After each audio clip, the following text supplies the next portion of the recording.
সরকারকে বাদ দিয়ে ইলেকশন করার কোনো সুযোগ নেই। তার কন্ট্রোল করে নিজেদের পক্ষে রেজাল্টটা নিয়ে আসে, এটা একটা এক ধরনের ব্যাখ্যা।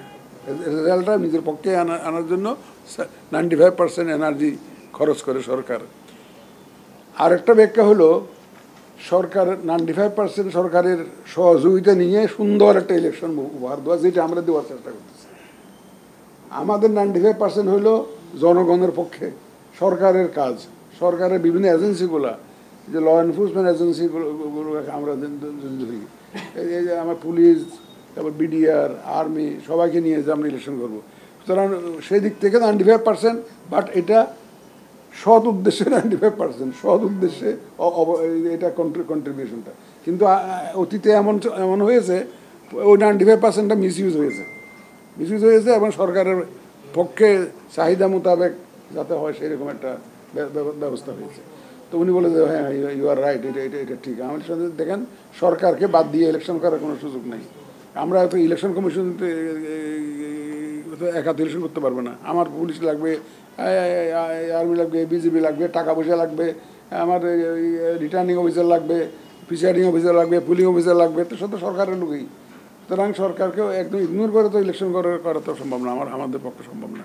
ওনাদের সহযোগিতা নিয়েই আমরা করবো। সরকার সহযোগিতা করতে প্রস্তুত, সব ধরনের সহযোগিতা করতে প্রস্তুত। আপনারা দেখতেছেন যে মাননীয় প্রধান উপদেষ্টা অলরেডি সব গভর্নমেন্ট এজেন্সিকে বলে দিয়েছেন যে তোমরা ডিসেম্বরের মধ্যে প্রস্তুতি শেষ করো।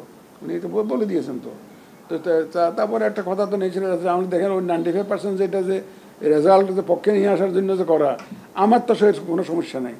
কারণ বর্তমান সরকারের কোনো নিজস্ব, উনি কোনো দলীয় প্রধানও না, ওনার কোনো ব্যক্তিগতভাবে ওনার কোনো দলও নাই। সুতরাং ওনার কোনো আমাকে ইনফ্লুয়েন্স করার প্রয়োজনও এ পর্যন্ত তো আমি দেখিনি। আমাকে তো যদি বলতো যে কোনো সময় বলতো যে এটা করেন, ওটা করেন, ওটা করেন, আমাকে তো উনি সম্পূর্ণ স্বাধীনভাবে যাতে ইলেকশন কমিশন কাজ করতে পারে এ পর্যন্ত উনি সেই ব্যবস্থায় রেখেছেন। একটিবারের জন্য উনি আমাদের উপরে কোনো যে প্রেশার দিয়ে ওইটা ওইভাবে করেন, ওইটা ওইভাবে করেন, কোনো ধরনের কোনো প্রভাব বিস্তার তো আমাদের মাননীয় প্রধান উপদেষ্টা দপ্তর থেকে আমরা পাইনি, কোনো ধরনের প্রভাব পাইনি। এটা তো বলতেই হয় আমাকে। সুতরাং আমি সেটাও তারা জানাইছি যে we are working fully independently without any influence whatsoever from the government. এটা আমরা সেইভাবেই কাজ করছি। তারপরে ওই যে আর বলছি যে আমরা ওই যে কালো টাকার যে ব্যবহারটা যথাসম্ভব কমানো, এটা বন্ধ তো আর করতে পারবো না, যথাসম্ভব কমানোর জন্য যা যা ব্যবস্থা রাখা দরকার সেটা আমাদের ধারণায় সেটা করেছি।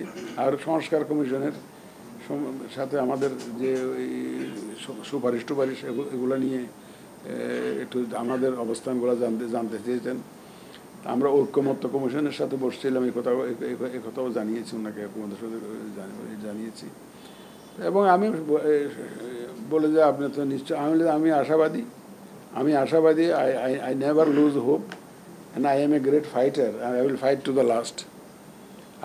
টু দ্য লাস্ট, সর্বশক্তি দিয়ে আপনাদের সবাইকে নিয়ে, both ladies and gentleman all, সবাইকে নিয়ে, দেশের জনগণকে সাথে নিয়ে ইনশাল্লাহ আমরা উইল ফাইট আউট। এই যে এবং এই যখন হয় যে আমরা সর্বশক্তি দিয়ে একটা সুন্দর যাতে ইলেকশন হয় সেই চেষ্টা আমাদের থাকবে। এখানে কোনো আমাদের চেষ্টার কোনো ঘাটতি থাকবে না। আর আরেকটা জিনিস ওনাকে বলেছি, দেখেন আমরা নতুন কতগুলো জিনিস এবার আমাদেরকে করতে হচ্ছে। যেমন এই যে প্রবাসী ভোটটা, যেটা আগে বিধান থাকলেও ব্যালট, এই যে পোস্টাল ব্যালটটা থাকলেও কেউ এক্সিকিউশনে যায় নাই। এবার আমরা তো মাসিভ স্কেলে প্রবাসী ভোটের জন্য আমরা ব্যবস্থা করতেছি। যে আমি নিজেও যাবো, কানাডা যাবো, যাই তাদের সাথে কথা বলবো, রেজিস্ট্রেশন কার্ড দেবো, তারপর তাদের সাথে প্রসিডিউরটা এক্সপ্লেন করবো, তাদের কোনো সুবিধা অসুবিধা জানতে চাইবো তাদের। এতে আমাদের অন্যান্য কমিশনাররাও যাবেন, আমাদের অলরেডি অনেক অফিসার অলরেডি যে টেকনিক্যাল টিম কাজ করতেছে। তো প্রবাসী ভোটারটা বলেছি। আর দ্বিতীয় যেটা বলেছি, আমাদের যারা ভোটের দিনের যারা দায়িত্বে থাকে তারা কোনো দিন ভোট দিতে পারে না, যে ইভেন দি রিটার্নিং অফিসার হিমসেলফ ভোট দিতে পারে না। তো বলে আপনারা সেটা করবেন, আমি বলি হ্যাঁ আমরা করবো। সেটা বলতে না, এটার ভালো উদ্যোগ নিয়েছেন। এই দুইটা জিনিস দেখেন, মানে এই এই সমস্যার মধ্যে মানে এই দুইটা নতুন একদম সম্পূর্ণ নতুন ইনিশিয়েটিভ আমাদেরকে নিতে হচ্ছে। তো বলে যে আপনারা কি পোস্টাল ব্যালট, আমাদের শুধু পোস্টাল ব্যালট বললে একটু ভুল হবে, আইটি সাপোর্টেড পোস্টাল ব্যালট। আপনার ভোটার রেজিস্ট্রেশনটা, যারা পোস্টাল ব্যালট বলতে রেজিস্ট্রেশনটা আমরা অনলাইন করাবো, ভোটটা আমরা পোস্টাল ব্যালটে দিব, কিন্তু এটাকে আইটি সাপোর্টেড পোস্টাল ব্যালট বলাটাই বোধহয় যুক্তিযুক্ত হবে। আমি সে কথাই জানিয়েছি। আমি বললাম যে না, আমাদের preparation is going on well, এবং যাতে ফেব্রুয়ারির মধ্যে মাননীয় প্রধান উপদেষ্টা যে ওয়াদা দিয়েছেন, যে ওয়াদা উনি একটা সুন্দর নির্বাচন দিতে চান।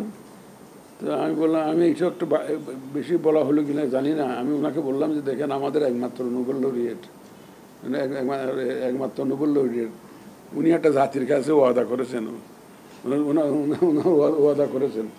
তো আমি চাই যে ওনার ডিগনিটি, ওনার ইজ্জত, ওনার যে কমিটমেন্ট, ওনার ওয়াদাটা রক্ষিত হোক, সেটাও আছে। আমার ওয়াদাটাও যাতে রক্ষিত হয়, আমিও জাতির কাছে ওয়াদা দিয়েছি।